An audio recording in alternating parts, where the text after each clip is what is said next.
The time is now 6:30 on Monday, October 9th. I call this meeting of the Middleton Public Works Committee to order. First item on the agenda is the minutes from our meeting on September 11th, 2023. Are there any corrections that people would like to offer for the minutes?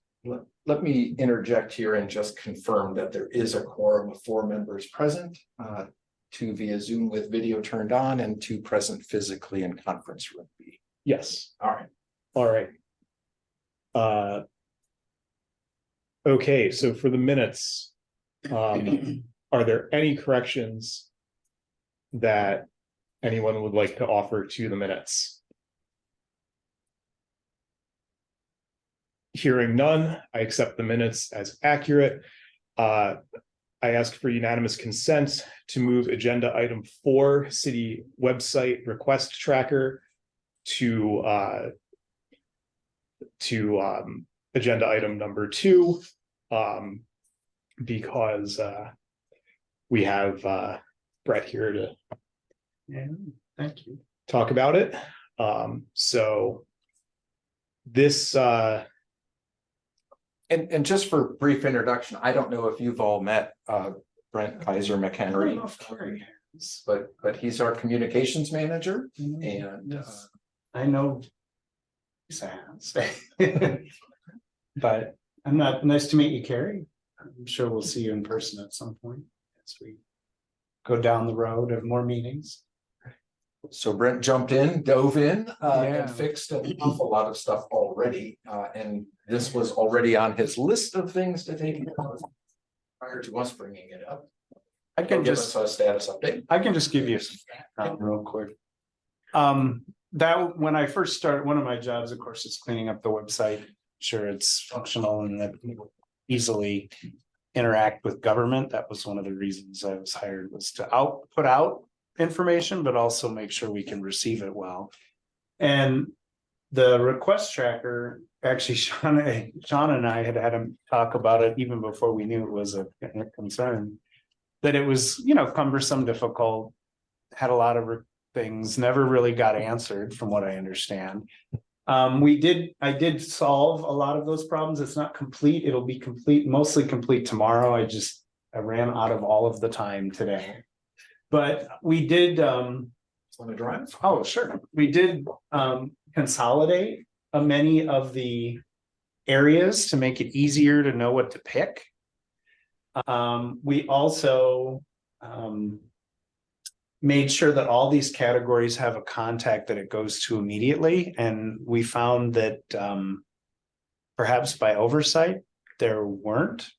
So many of the categories were either old people that previously worked here that don't get the email anymore, or that maybe transitioned to a different role and didn't get reassigned. And so we fixed a lot of that. And I think the number one thing that we did is reduce, and see, I have to sign it here because otherwise I'll show you. What we did is reduce the amount of data you need to put in to actually get any sort of response from the city. And we tested them all. So all the reporting is correct now on the request tracker. The only thing that isn't done is there's just a few. I think you're .us, not .com. You're right. Thank you. Good. My. The only thing that is remaining, there's 3 forms I just have to shorten. What's going on? City of Middleton.us. That is correct.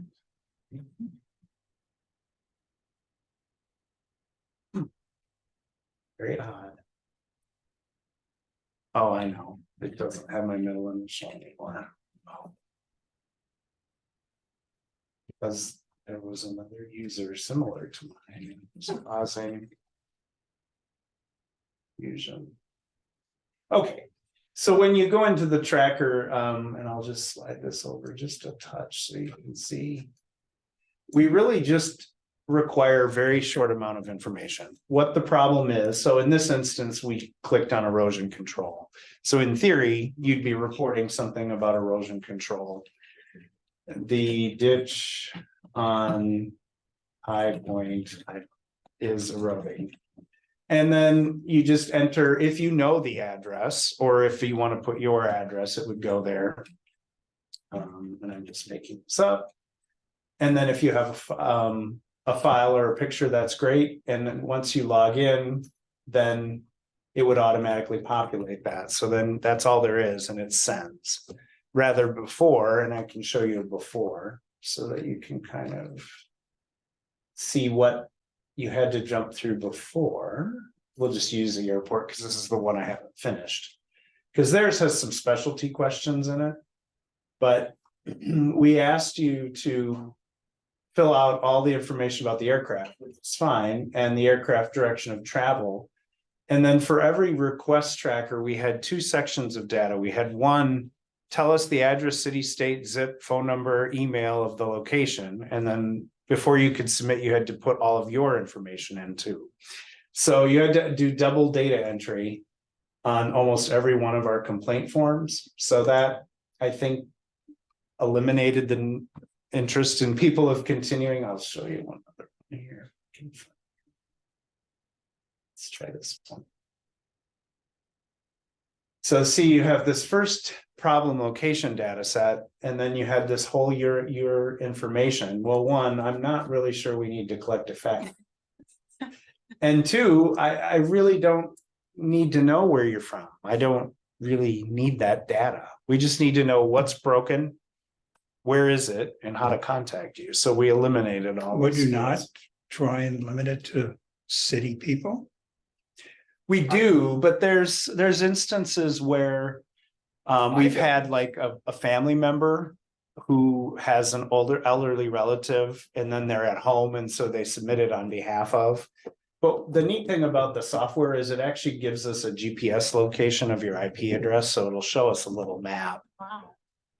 on the back end. But And I usually just want to know where the problem is. Yeah. If it's in Middleton, I don't Yeah. care if they're from Madison. Yeah. and so this is actually a really nice system, and the reason I think it's really important and will help us now moving forward is we can do a very good job of looking at the historical types of requests that we have. So there's a few open right now that just came in last night or yesterday.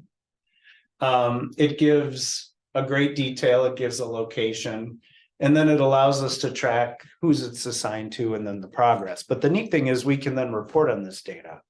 So if we do get a complaint later that says, we feel we're never getting a response on X, we can go back to the, to this dashboard and get a great report on the statistics of each type of request we get, how quickly it was followed up. And I think that one you just showed as an example, that police dispatch had entered it. So is it a way that city departments submit things to each other as well? We do use this for internal building too. So if you're at the library and your heat is out or something, we have a request tracker, then that files right to our maintenance. And is that the same system or is it separate? Same system, Okay, but it wouldn't be forward fit. Yeah, you just so it's internal. internal. Because like if Sean was assigned, so this one is assigned to Jesse, one of our admin supervisors in the public works department. If this were assigned to Sean, for example, and Jesse reassigns it to him, he would get an email and then of a summary of it. And then when he's done, he can go in, add a comment, and then that's sent right back to the constituent saying, here's what we found, here's the next steps, and then if it's closed or not. And so I think, and there's that little map that we were talking about. So kind of tells you the location of the IP address. It's not the exact location. And that's not the location of the issue, it's the. No, that's another map that we can download if we need to. But it really gives us a nice dashboard. What types of complaints, and if we're getting the same complaint. So during the summer, we got several complaints about the crosswalk lights at the trail on Lake, because we reopened. Okay. You know, and they would flash intermittently and no one was standing there. So, well, now we know we have a problem, something we can address repetitively. And if it's a warranty issue, that gives us a lot of data to support the warranty issue with our vendors too. So it is a work in progress, but it will be ready, completely ready for the public by the end of the week at the latest, so. Other than that, I did investigate the report tracker for the city of Madison. Ours is easier now than theirs. They have a lot of, you have to answer a lot of questions after you fill in your, like, if it's a tree down, is it broken off the tree? Is it in the sidewalk? And I'm like, we'd rather them just type in their information. And that's enough for us, because we're going to dispatch somebody anyway. So, and if it's an emergency, this is monitored. I mean, it's not looked at every minute, but our dispatcher does keep an eye on it. So if somebody were to report something, even though it says to call 911, if it's an emergency, they still look at it, like, because the last thing we need is somebody to report something emergent and us not know. Yeah. And then the only other thing that it does is if you don't have a phone that is easily smart, we'll say, so it doesn't do a lot of the web. We have an ability to just submit a simple form, so it tracks your phone number and you can record a voicemail and it transcribes it for us. So if for some reason you don't have the ability to type, it's called an iPhone response, even though it's not an iPhone thing. But I'll just see if I think I already categorized it, but we get about, several hundred of those a year. And this is where somebody can't, and there aren't any to show, unfortunately, because I closed them. But Does somebody have to know that exists though to choose that option? it'll do it automatically. Oh, okay. Yep. So if your phone can't browse the web, that's the choice it checks. Okay, Then it comes to me because I have to determine what department it goes to. okay, Whereas all these others are being selected by the user. right. So, which Okay. just makes it quicker to get to Sean. So when I want to report a concern, if I'm doing erosion, for example, that's immediately routing to Jim Scholander and his team. Or if I'm picking a street light, it's immediately routing to Jesse and Sean's team downstairs. So it just immediately forwards to them rather than me having to triage it. But the iPhones are for people that maybe don't have web, can't access the web, the browser isn't matching, they have an unsmartphone, and then it just puts it in the iPhone. I don't know why they chose iPhone category. Because an iPhone is the smartest phone you can possibly obtain. But and then as soon as I see those come in, I triage them to the right department. And they usually come nights and weekends, and we just ship them off to the right person. I hope that answers what everybody. But I'm happy to answer any other questions too. About how we can improve it. Lisa, go ahead. I have a couple of questions. First of all, Brent, this looks really good and it's nice to see the inside of it to understand what it looks like on the staff end. I have a question about the iPhone or, phone reporting. So how exactly would someone like my mother who doesn't use the internet and doesn't have an email address, but she has a flip phone, how would she report a problem? I've never seen it on that side. But what we can do is I will add, I don't know. I have to look into that because I've never seen, I don't know anybody that doesn't have a flip phone or doesn't have a smartphone. So I've not seen that side of the interface. But what we can do is at the top of the request tracker, we'll put our phone number and she can, call in her concern either to the non-emergency dispatch or to our admin line.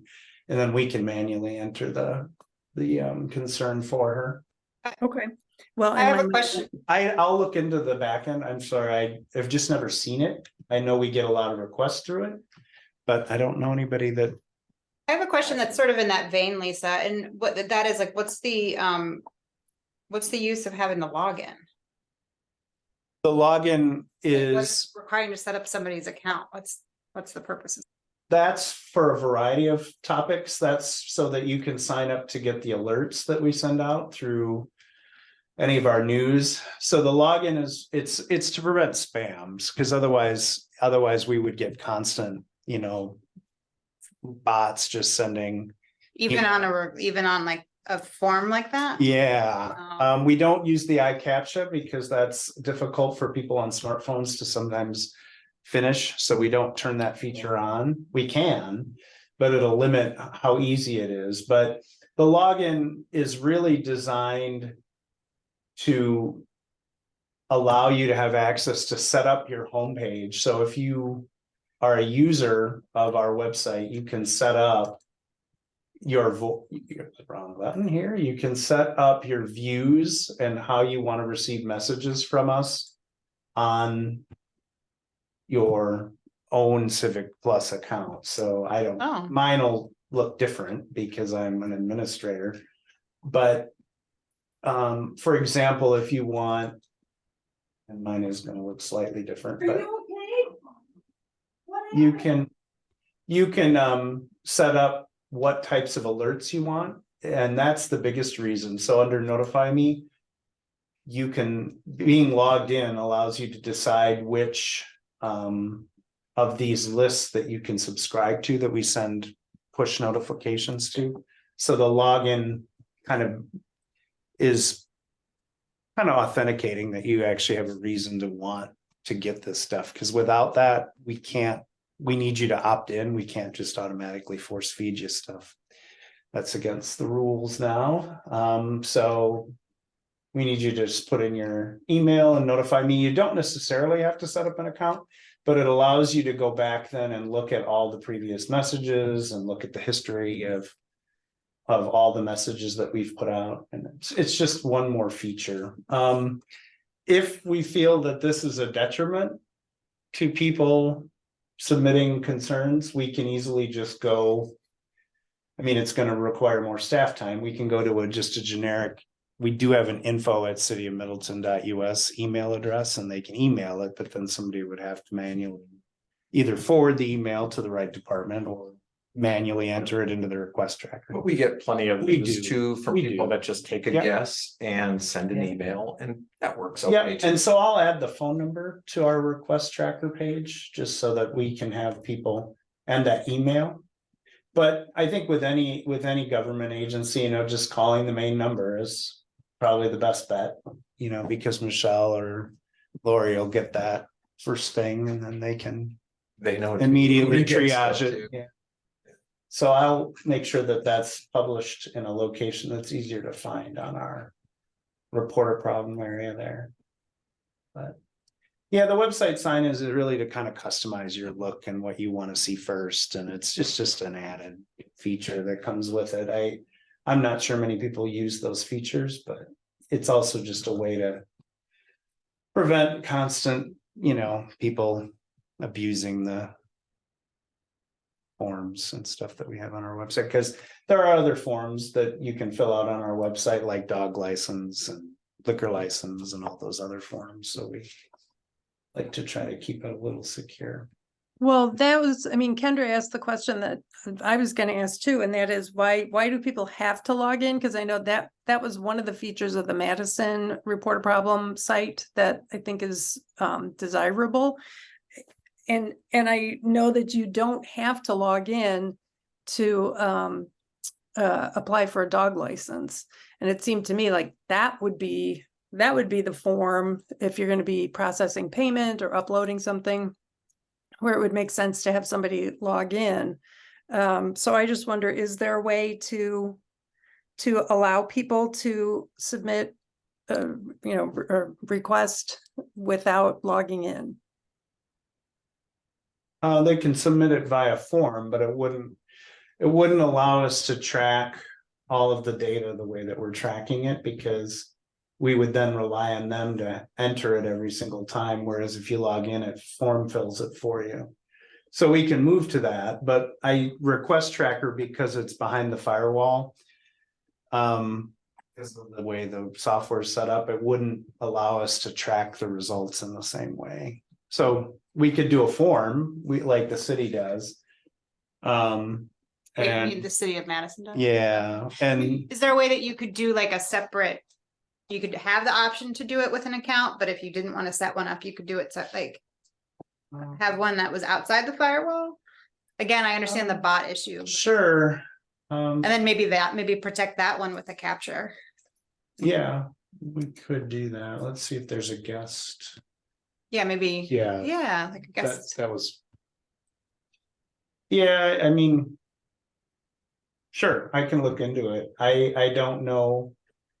I mean, request tracker will not work without a login, so we'll have to just create a form and then the form will just have to route. But the nice thing about request tracker is it keeps a, regiment of who got the request, when it was found, when it was filed. And that data will be lost if we move away from request tracker. Again, somebody from Milwaukee can then now log in to this as well. Mhm. It's open to anybody If they create an account. if they create an Yeah. account. But if Chicago, if they notice when they're driving. Fort Myers, Florida. Yeah. Our signs has an obstruction. I mean, We just, don't get a lot of people that. well, you actually- don't, but I mean, it's wide open now. But we have They were a just chart. relatives, that's still Right, now. or You'd we have have to- a charging station in the future and somebody stops here to charge their EV vehicle and has a lunch and comes out and something's wrong with the EV charging unit that the city owns, that, it's like. That I kind think of, if we were running into a real problem where it was just random yahoos putting in garbage, that would be an issue to deal with, but we don't run into that. No, You can also disable form submissions when that happens, and when it's like when it's just a wave of people putting in garbage in for a form, you can just temporarily disable form submissions. And Yeah, I that's- would say it doesn't matter if the people are not from Middleton, because one of the options was to report a problem with the website. And that could be anybody, who just happens to go to a page, see a typo, see a broken link, and that's why it would be great to have just like a guest login, because I can't imagine somebody going to the trouble of creating an account just to be Well, I good think- Samaritan and report something. I think the bigger idea is that we want citizens to engage with our website all the time.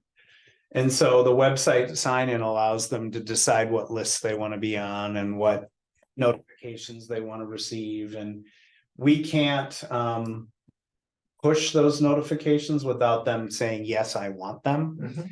So that would be the way that you'd get any notification that we would send out about an emergency closing. If you're on the list for Public Works and you want to know what's on the agenda, you have to sign up for that. And that's our protection for saying that we're not spamming people. So we can collect a form, but we can't keep that data and then subsequently use it later to send them additional information, because then there's data warehousing issues and concern over safety and security of data. So I think that's the other reason that Civic Plus does this, is they want to create a environment that is a little bit more secure than just entering data into a form, but we can do that for definitely for concerns. We can have a form and but we can't store that. That's the challenge, comes the storing of the data, because we don't want to store that. And then two, how do we track it? How do we respond to it? And yeah, so I can do whatever the committee suggests or recommends. Or at least take it to the city, because I'm not even sure this committee can give you direction Yeah. on what to do with the website. But Yeah, input. I think we would be better served to have that back end data so that we could, and there just isn't available staff time to be taking data out of a form, putting it into a database. Yeah, and we're not gonna go backwards in the technology sector. But we can definitely get the data and pass it on to somebody, but then keeping track of it is where we lose our ability after Yeah. that. Because then we would deal with it more like an email. Yes, and that's totally Somebody okay. would write a message, we'd reply, and that'd be the end of that. Yeah. So it's really whatever you think is easiest. Well, I mean, I would be in favor of some sort of guest account, just because of facility, just ease of use of the website. You know, the first time that I used this website, I was kind of dismayed that I had to create an account, because it was a while ago, and I was sort of like, well, just want to tell you, it was one of those things, like I pulled over and it was like dead deer in ditch. And so having to sit there and set it up while I was like, where am I? How can I give? So I'll see if I can find a workaround to publish that data back into the request tracker. I can try to write some code maybe that can.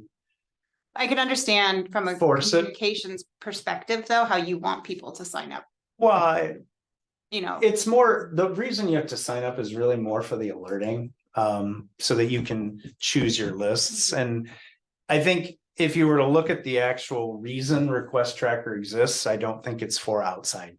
I think it was built for behind the firewall. Yeah. And when we deployed our website in 2015 with no assistance from anybody, said, well, this is how we're going to use this. Yeah. And so I think there are ways, again, I've only been here, 4 months. So the website, 5 months, the website is, really been a challenge to get it up to ADA, even ADA compliance in that short amount of time. So, but one thing I will do is, I know, yes, I agree. And Lisa did make a point that the dog license form, for example, you can fill out and don't have to. What I have to figure out is, where does that data go once it's done? I may be able to track it in the request tracker, and maybe this just isn't built correctly. Maybe there's a way for a workaround that I can figure out, but either way, for sure, we can have a form outside of the login. That for sure can happen, and that could be done quickly. It's just what happens to the data after that, I'm not sure, because I don't deal with the form. I haven't had to deal with the forms like the dog license, because it's working. Yeah. So I don't know how Lori does it or where it goes, but we can definitely look into that. That's an area of the website I haven't really looked at yet, is outside forms, but yeah, I'll look into. I mean, if you want to put it, I don't know when your next meeting is, but it won't probably be this month, but I could have it ready for next month and tell you what I find. Next month's meeting is. That'd be November. Or I can just 13th. give a note to the staff, staff of the committee, and they can just update you too. Yeah. Or, Also work. yeah. That'll work too. Yeah. I mean, yes, without a doubt, we can easily create a form outside the firewall. I just want to figure out the best way to make sure that we're keeping track of it. That's because that's my concern, is if Sean gets it and then he's on vacation for a week. And it flies. Yeah, because Yeah. at least Jesse's copied, and so Sean's copied, and then there's 2 people and we can kind of watch it. And it gives you a nice dashboard. So what I need to do is figure out maybe if we can put that information into. Yeah, we'll see what we can come up with for you. We'll solve it. Anything's possible. But right now, it is a lot easier to submit a request though, once you log in. So it'll be a lot quicker for people now. And I do agree that is a bit arduous on the airport complaint, that you need to. It's just too much. I mean, we don't need it. We don't care what your zip code is. We really don't. It doesn't matter. You can make a complaint whether you live here or not. Right. It doesn't matter. Lisa, it looked like you had Oh, something. Yeah, I just had one more question. When you were showing us the internal part of it, you said that when you can click on some button to type in a comment, and then when you do that, it automatically generates a message to the person who submitted the request. And I just wanted to make sure that staff are aware that comment, whatever they're typing in there, is automatically dropped into a message and sent to the requester. Yeah, it gives you a warning before you do Okay. that. You don't have to send it to it gives you in either close this request without sending it to the person, or close this request with your comments, and it puts a big warning box up before you do that. Okay. But I will definitely, the form is already built. I mean, because we already have a form working, so it's just a matter of where does the form live, outside the firewall or inside, and then where does the data go after that? But we can solve that.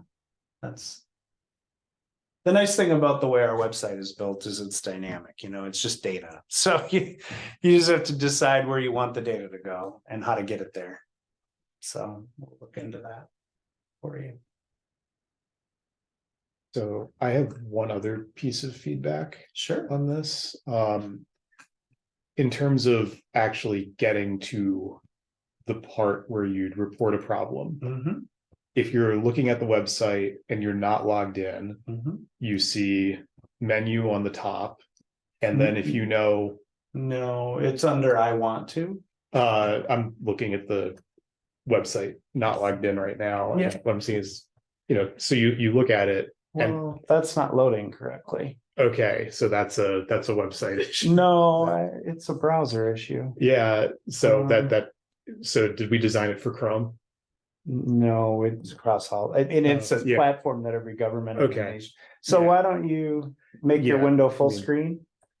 It's showing you a version for a mobile device right now. Okay, well that's, Then go to menu yeah, and then I want to. no, I know how to get there. My point was that if I'm doing this and assuming I don't know how I don't know the website sitemap, and I would like to report this problem.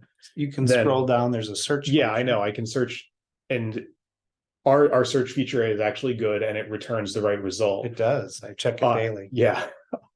Yep, I check But- those links daily. I was going to suggest potentially putting report a concern somewhere on the front page, the way we do for agendas and minutes, ordinances, employment, online bill pay, senior services, notify me, committees, commissions, and building permits. That could be done, but we have limited real estate, and so these are the top hits that we get on an average week. That I've Yeah. measured across the last 6 months, and report a concern gets 1% of the website traffic. Okay, But we Yeah. can, but we'd have to remove one of these. is there a way that we could sort of, or you're telling me that my display is just wrong? That is a mobile Okay. display. Gotcha. That's what a mobile Okay. site looks like. Yeah, it's weird. It looks like that no Yeah. matter which browser I use for me on this laptop, so. Here's your resolution might be set pretty low. Yeah. This is how it would look on a mobile device. See how small it is? It stacks it all up. Yeah, But again, we're, having done this for the last 20 years of my career, I want to be careful how much we throw on the homepage. Because it creates a little bit more analysis paralysis of where do I go to do what. So we want to be careful, we can't have everything on the homepage. We have to try to guide guests to the right location. And right now, that's based on the things that they click on the most. That's typically the hierarchy that we'd want to follow. But yes, it can be added, but then that means dropping out one of these, because what we don't want to do is make this such a, if you recall, 2 weeks ago, we just refined the homepage. You couldn't even see the buttons on the homepage because the header was below the fold. Yeah, right. Yeah. So we've since shortened that up. That was one of my first refinements, but we also have to be cognizant of, how we comply with ADA requirements and making sure that it's screen reader friendly and it's tab friendly, and all of those things. So we really, again, these hot buttons were based on the amount of hits that we get on a daily average of what people are needing to find immediately. So, but we run that report once a month. We can continue to run it and see if the concern about reporting a problem. I mean, the other thing that we can do, is we can add an email address here. We can add an email address at the top. I mean, there isn't a necessity that they use the request tracker to tell us what's wrong. They don't use, that's just a nicety of the website. Most people email, call, stop us on the street, You know, so there are other Yeah. ways we can kind of gather that data if that's. And makes I'm it not on the easier. homepage, but people still find it. No, but I mean, if there's things that people, you know, we're finding that we're not, and I guess I don't know the history of the complaint, so I'm not sure. What, you know, if people are having trouble putting in data, or they're having trouble finding it, or they're having trouble getting a response. You know, those are all different problems that we'd have to try to really measure and see how we can correct that, because if it's just a response problem. Well, then that's not a website problem, that's a staff problem, so. So if we have feedback on that. I'd love to hear it, because we don't have any currently, I've not heard any. Concern beyond this agenda item, so no one said I can't do this or I can't do that. But again, it's a challenge of, you know, there's a lot of moving parts on this website, and so, and it's gonna take us some time to get it to a place. It's not really had anybody working on it, you know, and since it's been incepted, so, I mean, Drew does a great job, but he can't. He can't be a webmaster every day of the week, so we're just trying to kind of clean up some of the challenges that we have with the past build, and then hopefully we can make it better even yet this year. But it is a lot less cluttered than it used to. Yeah. And that was Yeah. hard to look at. But yes, Yeah. we can add buttons here, it's just they have to be added in threes because of the way that the screen sizer works. And then that pushes our news flash lower and lower, and that was one of the concerns that I read in our master plan, not our master plan, or what Was it the big comprehensive? the big one we did. That was the strategic plan? strategic plan Ah, is that right. nobody knew what was going on in the city. Nobody knew about our news, nobody knew about, well, and as you know, it was because it was below the fold and nobody would ever scroll far enough down to find it. Mhm. So one of the things that we want to, you know, because not only are we talking about good things, we're talking about things that might be important, you know, to people, like the brush pickup that we get about 1,000 complaints a year on. And it's really because we weren't putting that data out anywhere where people could find it. So we really want to, we're trying to balance all of these, these needs of a website. And we're also trying to balance the fact that people don't work very hard to get there, you know, they just want an immediate answer. So we're trying to figure out how to give them their immediate answer without having to click too many clicks. So as we rebuild, we've rebuilt the park website, Parks and Rec, and we've rebuilt the senior center website. Those sites now have less than 2 clicks to get anywhere you want to go, which is the goal of the whole city website, if we can. And click on it. Sorry. Can I just observe that the photo showing in the brush pickup is actually showing how brush should not be left? Yes, Yeah. that was a quiz question for our staff, and they did not catch it yet. So this is obviously showing for a much smaller screen, but we've now got, you know, the senior center and the Parks and Rec page down to 2 clicks. So anything you need, homepage to 2 clicks. You can get there quick and easy. It's screen reading. It's easy for low visibility people that are using the website. So work in progress, but we will definitely move that form just as quickly as we can so that we can get that feedback process working better. Thanks. Yeah. Thank you. Thank you. Well, Thanks, you Yeah. don't. Thank you. Yeah, no problem. Thanks, Brent. I'll give you a quick update as soon as it's ready. Thanks. All right.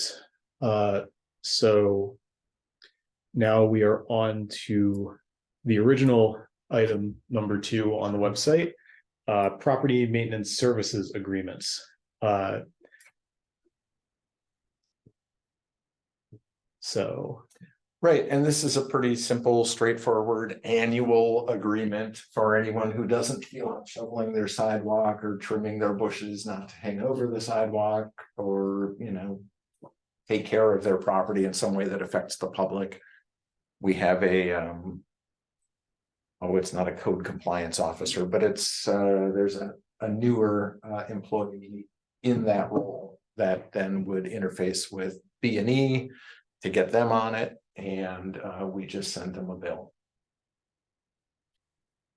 Okay, and has this contract been approved by the city attorney?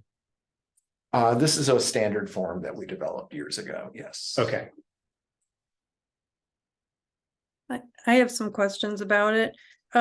So Sean, you just described it as, I think you described it as also including like if people's trees or whatever are encroaching on the sidewalk, that'll be taken care of, but I didn't see that listed among the services. I just see the weed control, snow and ice control, and mowing.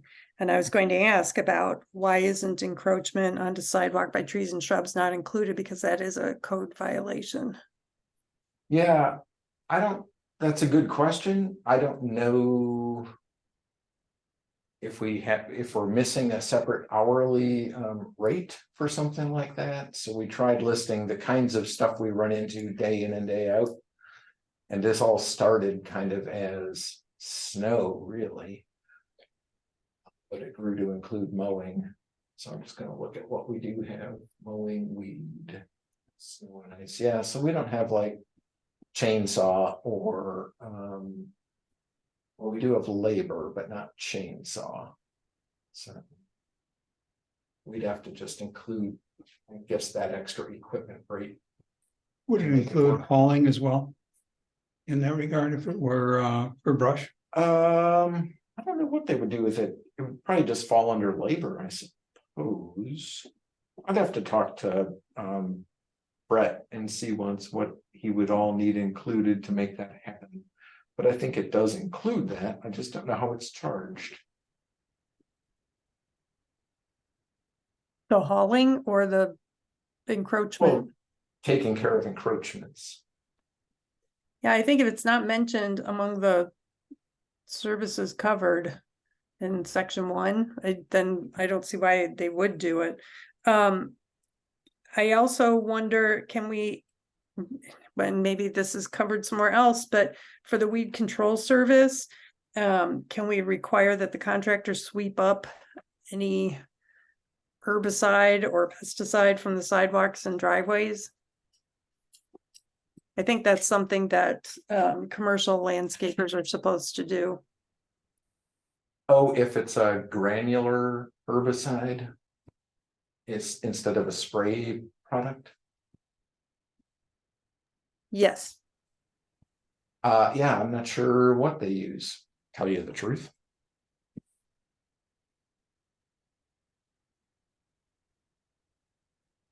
One B. So, yeah, so I guess what I'm wondering is, are we able to make changes to this document before it goes to finance and council? Think this probably won't get there. Oh, when will this get there? October 17th would mean it would be this Thursday. Or, well, and ideally it would get there, I guess, then. Because technically the other one runs out at the end of October, I think. Okay. Even though if a call came in on November 3rd, I'm sure he would just take care of it. And As Sean, the when it previous- goes to the finance committee, will it include the estimated cost or like and traditional past costs annually for this service? I don't know that we have a traditional past cost. It sort of depends who's doing what or who's not doing what, and how often they're not doing it. Some property owners in the past have not taken care of their sidewalks the whole season. And then we're hiring effectively Nardi to take care of this all winter. But I So don't know what's how- the budget? What's the budget then for this agreement? It really isn't budgeted. It's more of an in-out kind of thing. So we spend the money and then we collect the money. Yeah, it's charged to the homeowner. So Do it's the not really. homeowners always, do they always pay? They have so far. That's good. and it gets rolled onto the tax bill, right? If they don't If pay, they we'll don't. collect it on that. Right. Okay. Yeah, Well, I would definitely add encroachment then, because that's something that, like on my street, a couple neighbors were concerned about trees, city trees actually, that were encroaching. And I know we don't have city staff budgeted to go out and do that. We're trying to prune more next year, but yeah, I think that would be really helpful for everybody who's walking on the sidewalks. that's a good point. So you need a motion to approve it with that amendment, with that modification. Yes, those two modifications. I'll make that motion to pass it on to council and finance. I'll second that motion. Okay.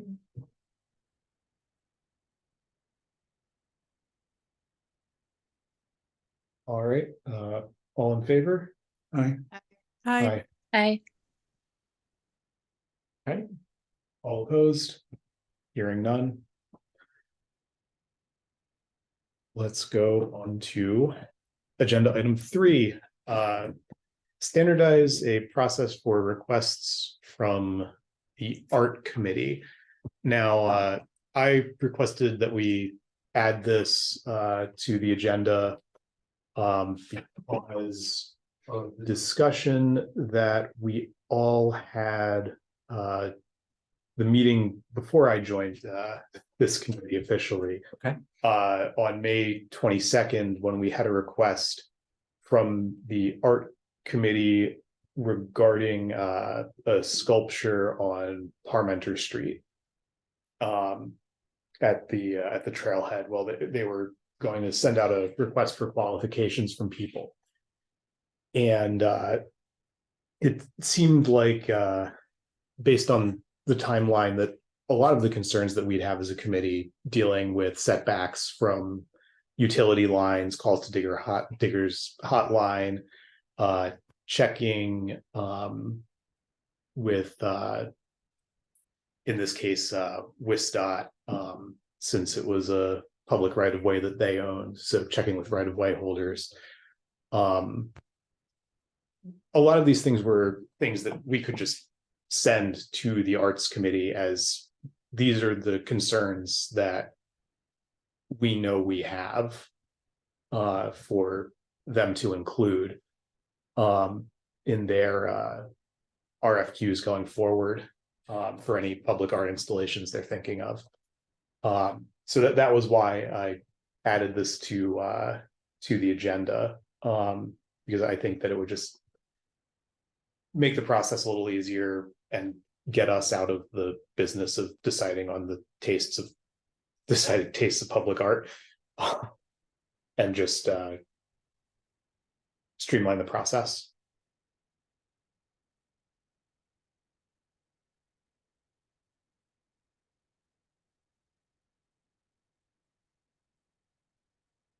What are staff's concerns? If they develop some standard, staff come back with a standard. I mean, they're the engineers of the group and they should really come to us with something that they want us to approve that, hey, we'd like to do this. This is what we think is a standard. I don't even know who in staff would do that. It's that committee is staffed by the planning group. Arts committee but is. The arts committee is, But but we they're coming- routinely meet, and so and they already know, right? Yeah. What our typical concerns are, that we So, want to keep things out of I'm rights of just way. trying to scratch my head and think, oh, why is this on the agenda? Because you already take care of it in-house. Most of it, right? So Or what would come to this committee? even when we came to this committee with the last specific example, it was, do we like site A or site B? And what are some of the pluses and minuses? And there was some discussion and consideration. But they already knew what my concerns were from a public works perspective, as close to becoming a crash hazard. Yeah. Now, the right of way at the roundabout is huge, but it's also not city owned. So it wasn't so much a crash hazard as a WISDOT thing, which is unusual for us, but in this case it applied. usually we care about utilities or proximity to property line or traffic. And other committees may have other concerns entirely. We do have one sculpture that's literally in the middle of a street out at Deming Way by Airport Road. Yeah. And so we kind of did a retrofit to say, okay, someone's not going to drive into that statue, but there's a lot of rock they're going to have to get through first. Now that sort of blended with that particular piece of art, and rocks are their own crash hazard. So wouldn't it be no different than a developer submitting a plan? Correct. Yeah. And there are standards for that. For staff review, and that eventually would come to the committee. So wouldn't we just follow that request process? Probably. If it entails us, I mean, obviously, if it's in the middle of a park, it probably doesn't matter. We don't care. Or we do. from a We utility might. standpoint, yeah, from a utility standpoint, but I mean, other than that, just seems to me that I don't know why we need to recreate something else and why we would and not staff create it for our, and if they want our approval, that's fine. But I think staff would have a better handle on what's needed. Well, to Don's point, I'm wondering, Charles, are you suggesting that maybe the Public Works Committee doesn't need to weigh in on placement of art as long as, you know, staff and the Public Works staff have approved the plan, or, you know, at least flagged potential problems with the site? So what I'm suggesting is, you know, if we look at the timeline for some of these public works installation projects, you know, I do think the committee should weigh in. It's just, I don't necessarily think that it's, I think I think if I'm remembering the timeline for this one right, we actually weigh in on this twice from the timeline table. I remember. We did the first one initially, and then there's, I think it may end up coming back to us later. And so I'm just wondering if there's a way for staff, the committee, someone to come up with a pretty standard list of things, and that way if it does come to us, like if it's whenever it comes to us, we have a pretty clear rubric that, like, okay, we know they included these things. Yeah, but they're pretty generic. Yeah. And that's the downside, right? So I Yeah. can say we're concerned if it's in the right of way or close to the right of way. And I can say we're concerned if it's near a utility line or a proposed utility line. Unless it's easily movable, in which case maybe we're less concerned. Yeah, but that's no different than, I don't even want to bring it up, the coffee sign on University Avenue. Yeah. Put it out in the easement. It's no different than that. They had to, we reacted to it, Correct. and there was no standard process for that. They just knew they had to submit it to us to get our permission to do it. Yeah, well, largely because when it came to staff, I said no. And they said, Yeah. let me talk to your boss. And I said, okay. Yeah. You know? Yeah, right. But I mean, you know, and it's no different than that. To me, either that or even a developer thinking, I want to build something here, it's going to be a problem. Sure, and those don't come to this committee, right? So High Site Corporation out on Airport Road at Pleasant View wants to put a sculpture, and it's on their property, not anywhere near my, public utilities. So I said, fine, and that's not coming here because it doesn't affect public works. Well, same thing with the one in Middleton Hills that will probably die a miserable death, but Oh, the Summerfest logo? yeah, thing? whatever, yeah. It really doesn't need Public Works approval. It's on Middleton Hills property. It's outside of Vision Triangle. Yeah. It's not on our Way outside of Vision, utilities, yeah. so yeah, there's no reason that this committee should have to deal with that. Yes, I agree, Don. So it sounds like the process is staff reviews it and if needed, it comes to our attention. And I Is that- think in particular, this one at the roundabout is why it came to the committee, because I wasn't willing to say no to that, even though it was in right of way. It wasn't what I thought would be a crash hazard. But that's still a policy question then, and I think that's why it really came here. Well, Carmel, Indiana has a widowmaker in every roundabout, so it doesn't. Yeah, I mean, they just do. Right, if it were 2 feet from a curb, I would be concerned, Yeah. but if it's 20 feet from a curb, I'm not as concerned. Well, these are within 5 feet of the curb on the roundabout. So, Yeah, I mean, that's- That's of they concern. go to out of me. their way that, because people like to just go straight, especially when they're inebriated. Exactly. We lose an awful lot of signs at roundabouts, and if they were made out of bronze and weighed 2,000 pounds, that would be a problem. So do we need to make a motion on this or is just this a discussion item? This was a discussion item. Discussion. Okay. People want to move on to a different item. And I will pass that along to planning staff, although they already know. Yeah, they- What I look at, Yeah, I mean, it should come to us ultimately if there's a need, but I mean, really, staff takes care of it most of the time, most of it. Yeah. Until, until they can. it's a gray line or I say no. Oh, yeah. Then you get dragged in.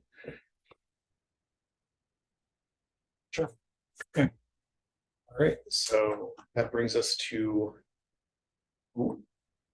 future meeting agenda items frequency. Lisa, you requested that we add this back on the agenda and we deferred it a few times because of the length of our meetings. So So I have a question on this. This whole thing, it's bothered me from the get-go, like Carl, obviously, but in the past, if any committee member had something they wanted on the agenda, I know his number and I have his email address, pops right up. And I say, Sean, I'm on the committee and I have an interest in this item. And in reality, the items for this committee are not driven by committee members. They're driven by developers, contractors, staff, etc. So I'm just curious why this is even there. well, there are a few reasons. First, this allows for people to bring things up that they would like to see discussed. We've already had members of Middleton's community bring items forward for consideration at a meeting. They've been here, they've participated in that discussion. We've moved forward with it as a committee. It's worked out pretty well. Second, if 3 of you email me about a topic that you'd like to see on the agenda, that's a problem for me because I think that means we've walked a quorum.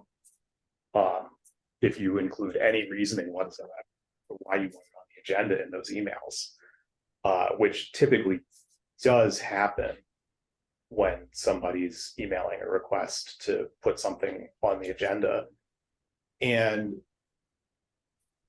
I mean, I think this is just a quick, simple, easy thing. It takes 2 minutes out of a meeting. The other city committees that have implemented it,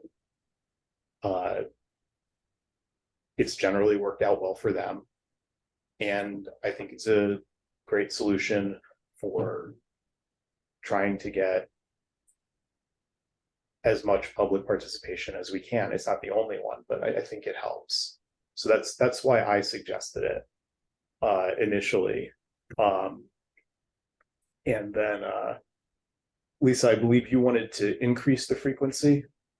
Well, yes, and I mean, Don, you raise a good point. I don't think anyone's suggesting that you can't continue to, if you have an idea, call Sean or email him and say, this would be a good topic for Public Works Committee.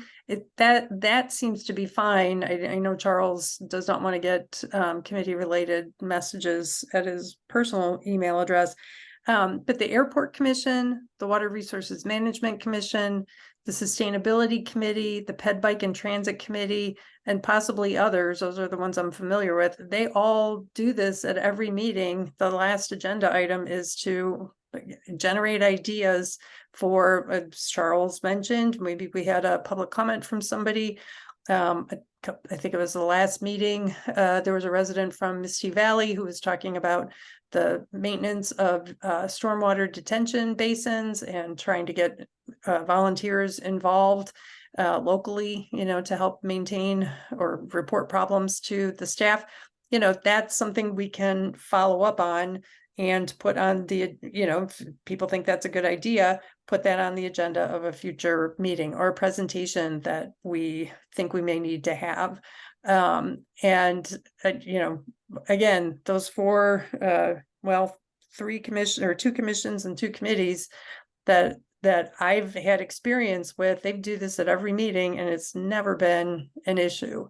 And it really does just take like a minute at the end. So that's why I asked if we could reconsider the frequency, because I didn't think quarterly is not particularly helpful. I agree, It's Lisa. I think secret, by the quarterly, way. By the way, that it's hidden in the agenda. Future items, what are those? What are you gonna talk about? The public will see this and they'll wonder, well, what's that item? Can I bring up anything? I guess. Can I come to the meeting? You could bring up anything. No, You're a committee can't. member. Well, if you allow the public to talk, they can bring up anything. That's chair's discretion. Yeah. He certainly may. Yeah, Yes. so it's, I just, The same as they could write me an email, I think, yeah, they could. because they find me. Anyway, you can do what you want to do, but I guess. is that just so I understand a little bit, because I wasn't there in this meeting when this was brought up. Is a proposal then to like just have it at the item, like an item every meeting, Lisa? Like that's what you're saying others do. And so it's just a standing placeholder so that if anybody in the committee has heard of something that we should discuss, we could say like, hey, this would be good for a future agenda item. Yep. And then would we discuss when that would happen? Or is it just like, here's an idea and then we just collect the ideas? I was just wondering like how that works in terms of scheduling it. Well, right. So it would be at every meeting. I'm looking at sustainability right now. They actually call it a standing agenda item. And they say items for September meeting, and this was the August meeting. And it just, in this particular one, they knew they were going to have zoning code feedback, comprehensive plan, and the budget, but there may be other topics that during this 2 minute, it literally is 2 minutes, during this 2 minutes, people throw out ideas again, like, oh, we want to have a presentation on such and such, or follow up on that person's comments. No discussion, just creating the list. And then again, every committee, I guess, is well, they're all different, but they should be following the process of having the staff person and the chairperson developing the agenda based on what, like Don mentioned, the developers are forwarding stuff that are giving Sean stuff that we need to see. But then there are these other topics that should come before the Public Works Committee. Okay. Yeah, I mean, I agree. I don't think quarterly makes sense. If we're going to add this, it seems like we should just keep it at every meeting so that it's just a placeholder. And so, like you said, sometimes maybe we don't have anything to add, but I think quarterly makes it more complicated. Me too. I have to know what month it is. Yeah, and I think initially quarterly was a compromise proposal. If I'm remembering that meeting correctly. Yeah, it's easier for me to say the first meeting or the second meeting or every meeting, but 4 times a year is hard to remember.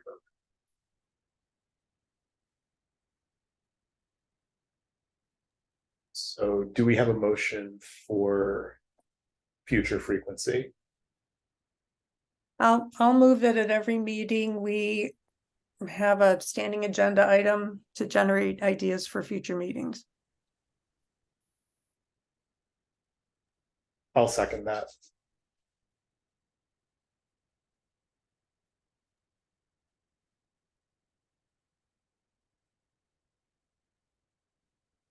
All in favor?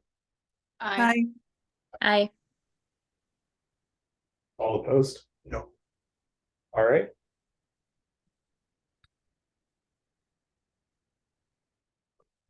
So motion carries 4-1.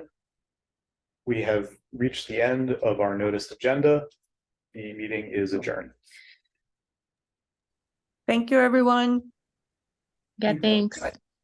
Sorry, I was having laptop problems. My screen was blacking out, so I couldn't see where to click like unmute or lower my hand. So I switched over to my phone. Your video here seemed to be working, but you couldn't Yeah. see it. Yeah, my video was working, but I couldn't see anything. Yeah. Ah, Oh, So we'll That's see if so I good. can work tomorrow because I work Much harder. remotely. Yeah. good night. Bye, everyone. Done. It looks much better once we get it.